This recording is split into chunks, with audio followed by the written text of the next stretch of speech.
यशोमती मैया के नंद लाला। साक्षात कुबेर भगवान आए हैं गोकुल को समृद्ध करने हैं। सब विस्तार से बताती हूँ, आप बैठो तो सही। कुबेर महाराज, चलो जोड़ी बनाते हैं।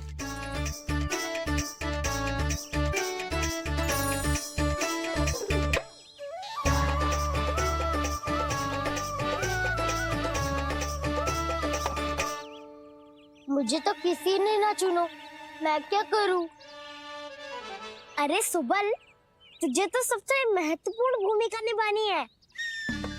जो भी उस चट्टान को छूकर तेरे पास सबसे पहले पहुंचेगा वो जीत जाएगा।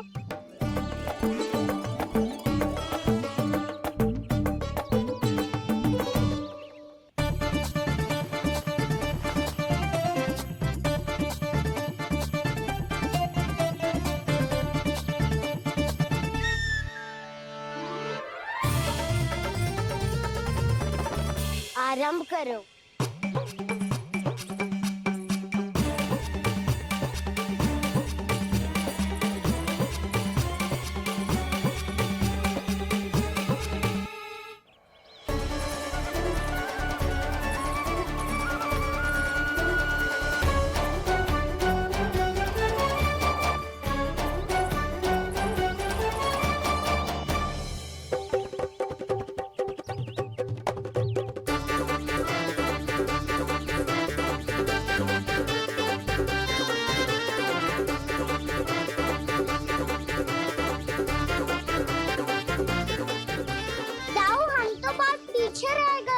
चिंता मत करो कान्हा, दौड़ के आरंभ में ही सारी शक्ति लगाने से हारने की आशंका बढ़ जाती है। देखो वो दोनों थक रहे हैं, यही समय है अपनी गति बढ़ाने का।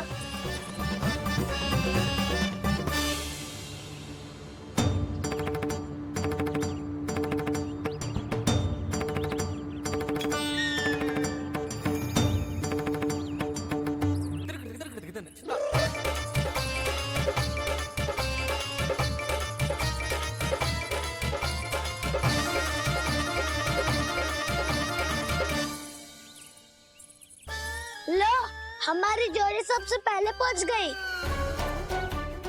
देखा मेरा बलदाव का बल।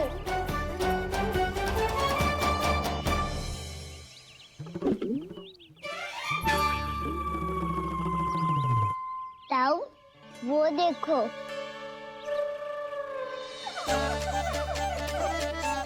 मैया,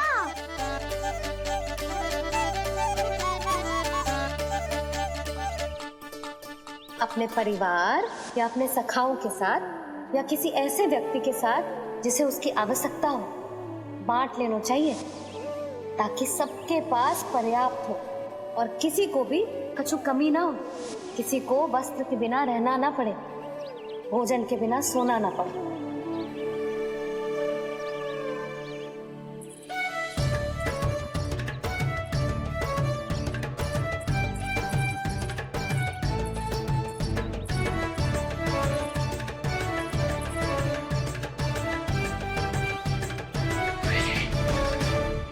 लग तो है इससे भूख लगी है।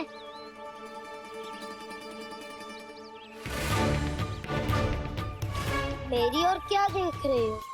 तुम्हारी पोटली में कुछ तो होगा, दे दो उसे। मेरे नैना मैया ने क्या की थी? जब हम किसी और को देते हैं ना, उससे अनेक गुना नारायण हमें वापिस कर देते हैं।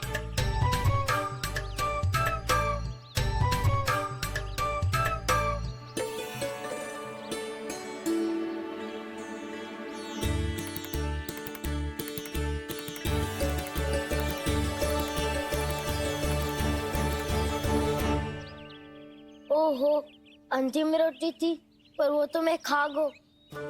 अब तो बस मेरे हाथ में माखन लगा रह गो है।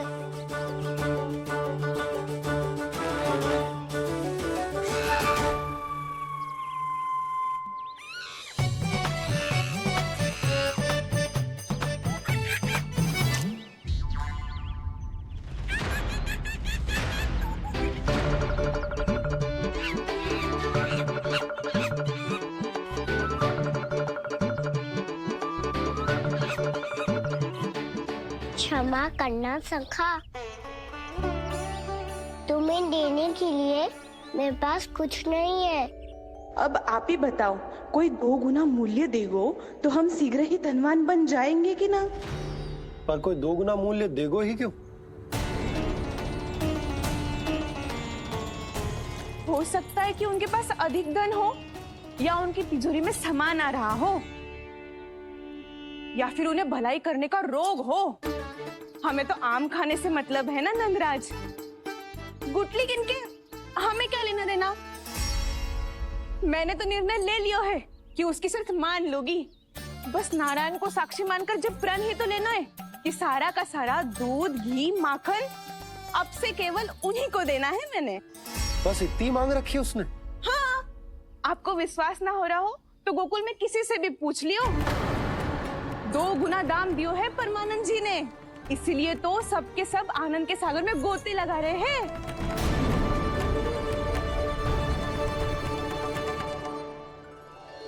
हे नारायण, सुनी है गांव वालों को 2 गुना लाभ हुआ है आज। पर मैं तो माखन बेच ही ना पाई, क्योंकि हाट जाने के लिए कोई साधन ही ना मिलो मुझे। जी नया माखन अभी अभी बनायो है मैंने। प्रतिदिन जो माखन निकालती हूँ सबसे पहले आपको चढ़ाती हूँ, ये सोचकर कि कभी तो आपकी कृपा होगी। पर जाने आपका आशीर्वाद कब मिलेगा मुझे, पर जाने कब आपका आशीर्वाद मिलेगा मुझे। यदि इस बार भी मेरा माखन बेकार हो गयो ना, तो सच्ची कह रही हूँ, कल से भोग में आपको कुछ भी ना चढ़ाऊंगी मैं। कल से भोग में आपको कुछ भी ना चढ़ाऊंगी मैं। कान्हा, मुस्कुरा क्यों रहे हो? वानर महाराज की भूख कैसे मिटानी है पता है मुझे। कैसे? माखन से। पर माखन कहाँ मिलेगा? सावित्री मौसी के घर से। तो क्या तुम फिर से माखन चुराने की सोच रहे हो? डाउन मेरी बात प्रश्न ही नहीं उठता, इसकी अनुमति नहीं दूंगा मैं। गोकुल वासियों को ऐसा वचन देने की अनुमति ना दे सकता मैं। बिना सोचे समझे कैसे वो किसी अपरिचित व्यापारी के शब्दों पर विश्वास कर सकते हैं?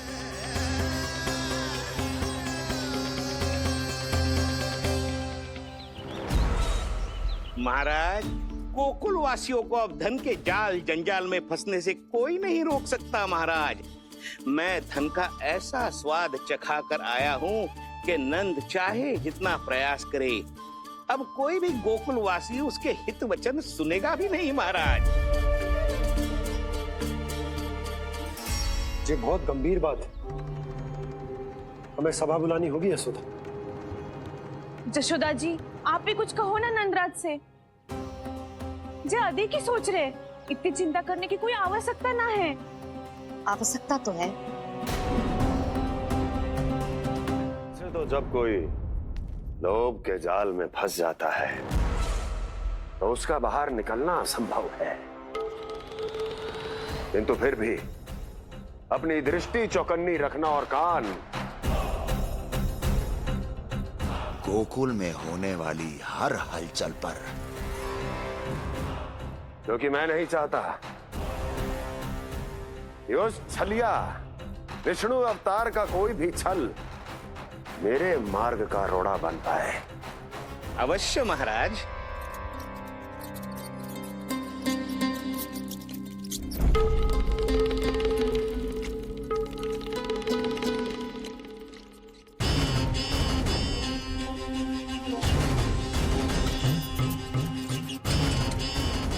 लोभ, ध्यान रहे परमानंद, गोकुल वासियों पर लोभ का प्रभाव हर बीतते क्षण के साथ बढ़ता चला जाना चाहिए। महाराज, जैसे किसी कबूतर को बिल्ली दबोच लेती है, वैसे ही मेरा फैलाया हुआ लोभ गोकुल वासियों को अपने पंजों में दबोच लेगा, सब झटक लूंगा।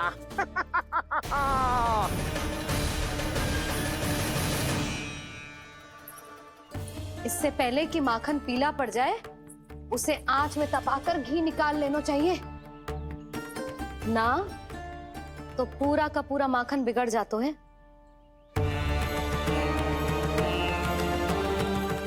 मैं अभी भोला से कहकर सारे ग्वाल ग्वालियरों की सभा बुलाता हूं। मुझे सबसे बहुत महत्वपूर्ण विषय पर बात करनी है।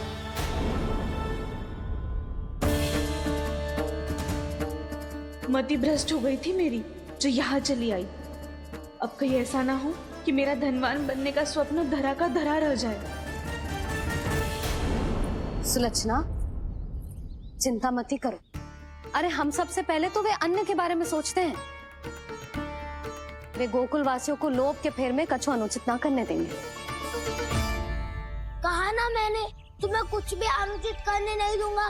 दाऊ हूँ तुम्हारा। हाँ तो अनुचित बात करने देना दाऊ। पर मैं तो भलाई करना चाहता हूँ। भलाई?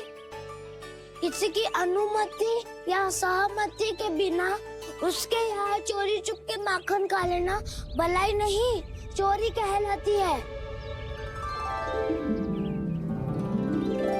सखाओ, तुम ही बताओ, किसी भूखे प्राणी के लिए भोजन की व्यवस्था करना क्या तो है? भलाई। पड़े पड़े माखन चढ़ने के स्थान पर किसी का पेट भरे, वो क्या तो है? भलाई। किसी के मन की इच्छा पूरी करना क्या हो तो है? भलाई। ठहरो ठहरो, चोरी करके किसकी मन की इच्छा पूरी करोगे तुम?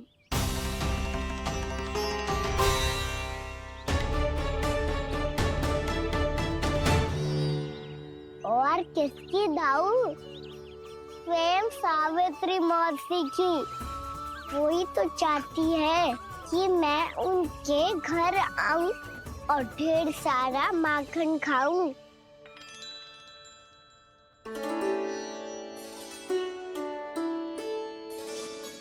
तो फिर अगला घर आपका। क्षण भर तो ऐसा लगो जैसे कान्हा ने मेरे मन की इच्छा सुन ली हो। वैसे कितना अच्छा हो तो यदि सुन ही ले तो। तुम्हारे कहने का अर्थ है कि सावित्री मौसी चाहती थी कि तुम उनके घर भी जाओ, जैसे जानकी के घर गए थे।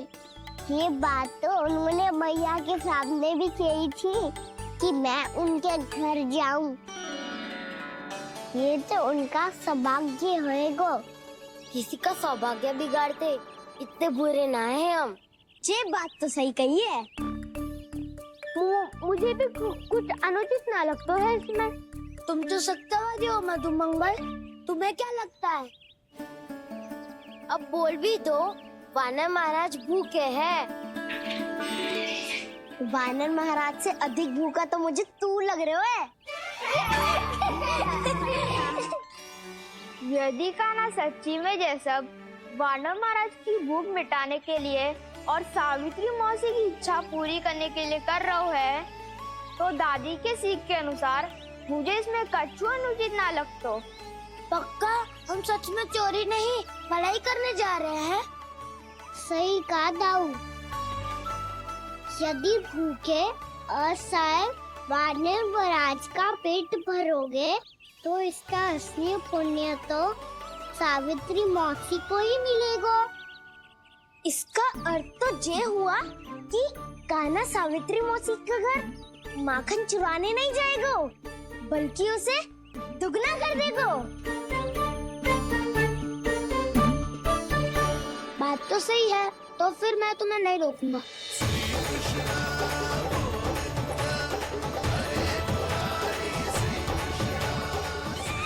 पर इस बार हम तुम्हें अकेले न जाने देंगे सखा। हाँ, हमें भी पुण्य अर्जित करना है और माखन भी।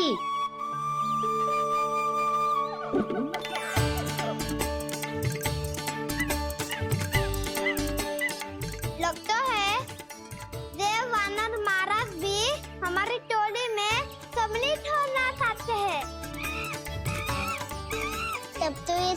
पर ये कला सिखानी पड़ेगी।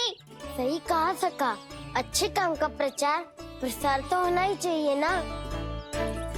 तो ठीक है, सिखा दूंगा और हमारी टोली कहलाएगी शौर्य विद्या प्रसारण टोली।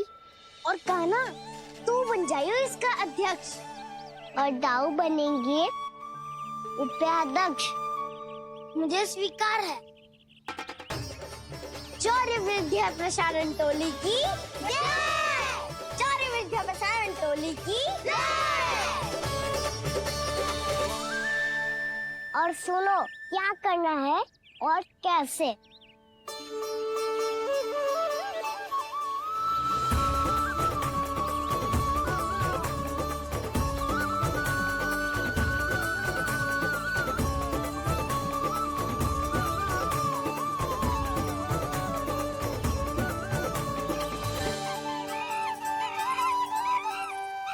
आया कन्हैया रे आया रे माखन का चोर,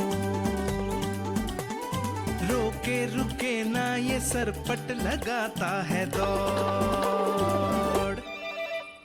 तुम सब बाहर छुप जाओ, मैं भीतर देखता हूँ। न ध्वनि कोई हो न पता कुछ लगे, आए चुपके से ग्वालों की टोली। चाहे कितना बचाओ छिपाओ कहीं, सारा मक्खन ये कर जाए खाली। मुख से तो लगता है सरल ये बड़ा भीतर से चंचल ये छल से भरा है ये नटखट बड़ा चिकचोर।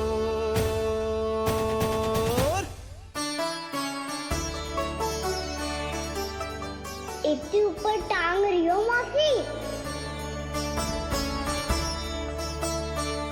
कान्हा सच में आ गयो तो मैं तो धन्य हो जाऊंगी।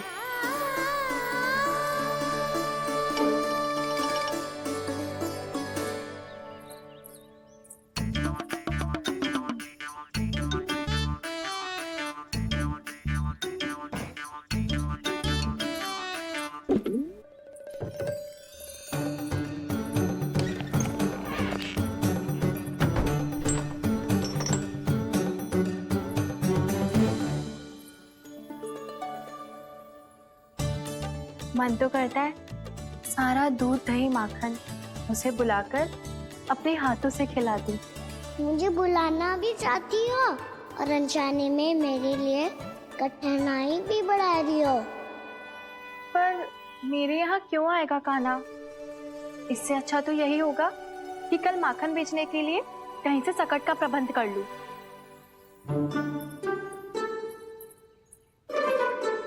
छुप जाओ छुप जाओ।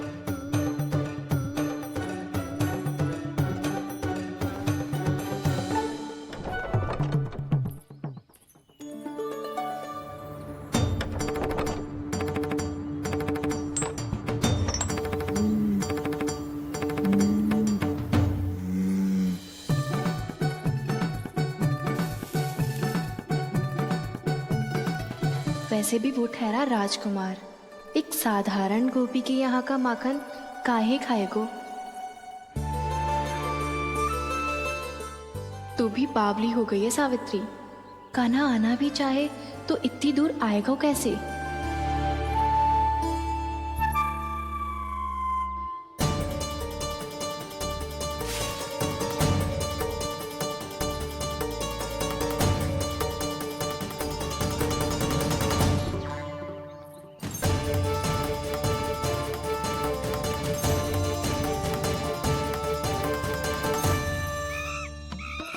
ओ मैया,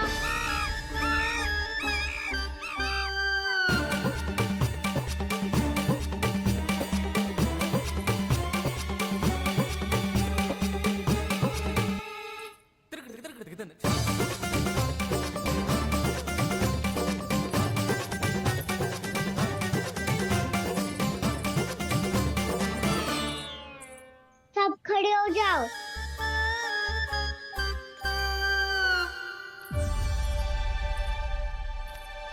सच्ची मैं भी कितनी बावली हो गई हूँ ना। जब नंद भवन की ओर जा ही रही हूँ तो कान्हा के लिए थोड़ा सा माखन ले जाती हूँ।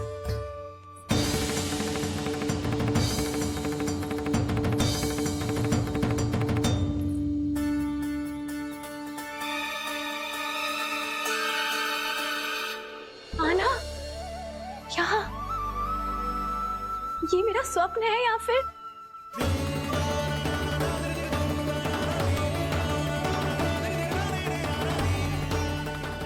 ये सारे बालक यहाँ क्या कर रहे हैं कान्हा के साथ? क्या जानकी सत्य कह रही थी? कान्हा यहाँ पर माखन चुराने आया है।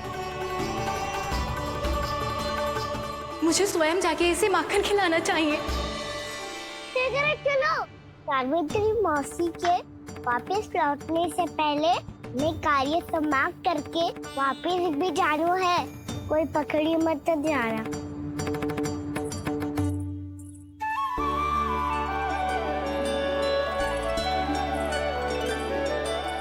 ये मुझे देख के भागो तो ना, ये जो कर रहा है, जैसे कर रहा है, मुझे करने देना चाहिए।